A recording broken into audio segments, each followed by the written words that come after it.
Invasi Rusia ke Ukraina masih berjalan dan telah memasuki hari ke-129 pada Sabtu 2 Juli 2022.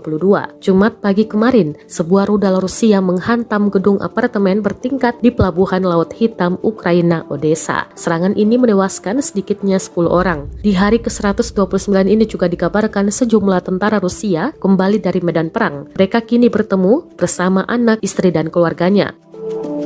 Rekaman kepulangan para prajurit di Nizhny Novgorod, Rusia ramai beredar di Telegram. Dalam keterangan unggahan disebutkan pertemuan para prajurit Garda Nasional yang kembali secara bergilir dari zona militer khusus.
Terima kasih sudah nonton.